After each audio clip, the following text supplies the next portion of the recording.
welcome back to my little corner of the world. This is Casey's Corner. This is my inside corner today.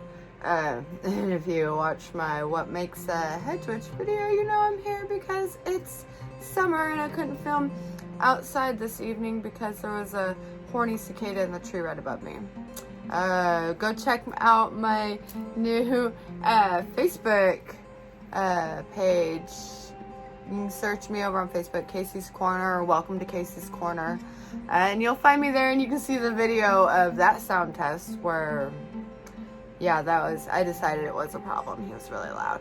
So, thank you so much, by the way, to all my new subscribers, and everybody that's supported me over on Facebook as I launched that page this weekend.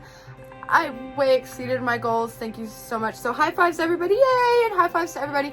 If you've made it through any of my previous videos so far, you guys are awesome, or you've commented on things, supporting me, saying yes, I should do this book chat. That's why I'm here. So y'all are awesome. Thank you so much. So let's do this. I got a controversial book for my book chat. Please don't cancel me. Why? I don't think anybody should be canceled for books, but gosh, this could be it. This could be the end of me. I hear tell that'll get you canceled in certain circles. Just the name. Okay. But, you know me, I'm a hedge witch. I'm a wild one. I'm outside of authority. So, speaking of, so this book, first of all, slow down, Casey. Focus. Also bipolar and a little manic right now, so all over the place, but focus. This is book chat. This is my what's in the stack book chat, because I'm constantly carrying around tons of books. Like for the past few days, as I've been working on researching and writing out my previous What Makes a Hedgewitch video, I've been carrying around these books. So first up, I've got Hedgewitch by Ray Beth, A Guide to Solitary Witchcraft, which is actually like a major book in the history of Hedgewitch, of modern Hedgewitch. Hedgewitch really, because it's a modern term. See my other video. I go off on that. But this is written, about the book itself. It's written in like a letter form. It's a letter form. And I found that really interesting. It was different. I definitely hadn't had a pagan book like that before. So that definitely was very interesting. I'd kind of heard of this book before, but I hadn't owned it. My husband surprised me with it. Oh, excuse me. Rude. But, so that was really awesome for one. And it kind of takes you through the year. It does have for the bulk of it, it'll take you through the year, a cycle of the year, like the Sabbats and stuff. It's from a very Wiccan perspective. It was published in 92, so it kind of gives you an idea of the time it's from. So it's a very heteronormative perspective, but she also admits that's her perspective she comes from. Things can also be done differently in other types of way, if other you can do things differently, so I did appreciate that little nod, considering this was the book that just real quick, if you don't know the history of this book, this is pretty much the first time you'll find this term coming to the mainstream masses when she published this. And she was breaking away from at the time, most, to go public and publish books, and most of the people and stuff, you had to be part of the Wiccan coven hierarchy, or the Druidic coven hierarchy, or whatever circle. But there's a hierarchy of an organized religion. And what she did with this was break away and say, it's okay, you don't have to be a part of that. You can still be a solitary practitioner. And so that's why I appreciate this one. This one, it's Triumph of the Moon. This is like one of my first pagan books that I got. It was given to me by my cousin with my Scott Cunningham's Wicca Guide for the Solitary Practitioner. But this one I always recommend for any witch, whatever type of witch you are, because this is pretty much, it's, let me focus here. It's Triumph of the Moon by Ronald Hutton. There we go. Okay, by Ronald Hutton. A History of Modern Pagan Witchcraft. But it's very much, I mean, it's not just any, it's says so right here. He says, the subtitle should really be A History of Modern Pagan Witchcraft in South Britain. So that gives you an idea of the area, the type of pagan perspective that this is going to be coming from. But it's also, as you may have seen, it's published out of Oxford Press. So it's an academic book, and that's part of why I love it. You can kind of see the it's there's a lot in here, and it's awesome. It's, I think, every modern witch should own it, particularly because we are here, because particular here in the in Western society, and this is part of our history. It's important to know, and it does. He does talk about this is mentioned once in here. Just that's how modern, and it's way at the end. That's how modern Hedgewitch is and stuff. It's not 1,000-year-old existence or whatever. No, those were different.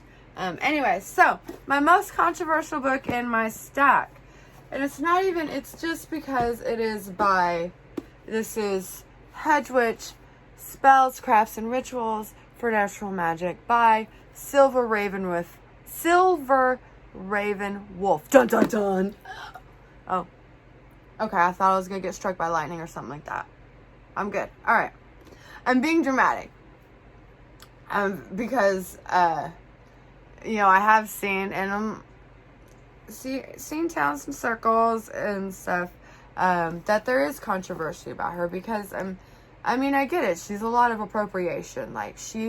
And that's what I wanted to say about the book, because she doesn't once mention, in this Hedgewitch book of hers, she don't once mention Ray Bess.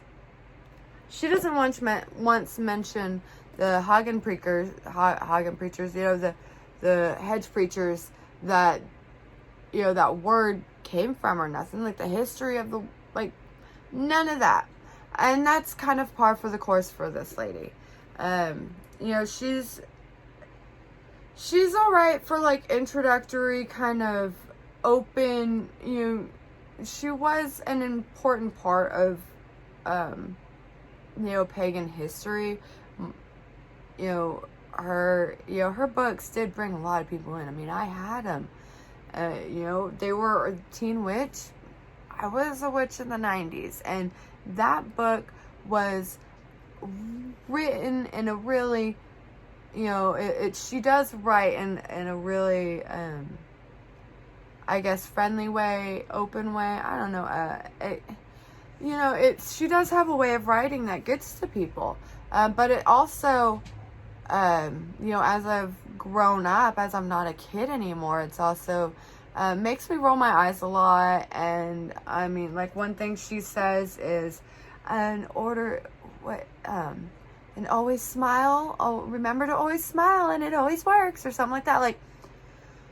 You don't have to do that. She just says a lot of crap just to fill the pages sometimes. But there's also a lot of good ideas in here.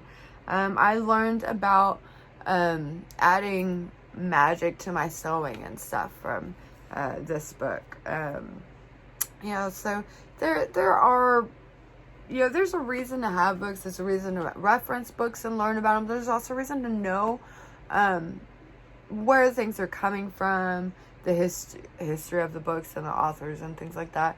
That's for all things. I really just feel that way about all books and stuff. Not just this book, but all controversial books throughout history. I'm always been, team banned books. Like, one of my favorite holidays is Banned Book Day, where everybody, reads and celebrates the books that have been banned throughout history.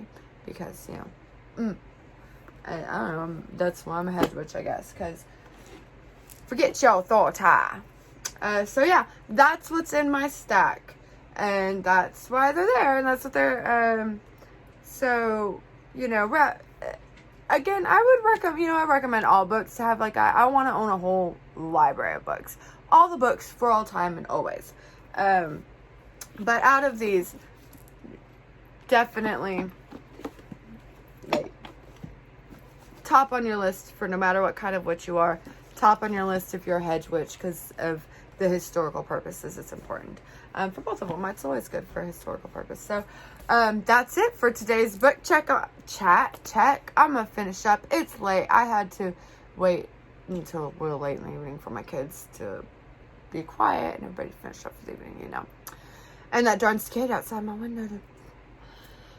So yeah, good night, everybody. Like, share, subscribe, do all the things, and tell me what Hedgewitch books I should read. Because in all honesty, real quick, 92, 2000.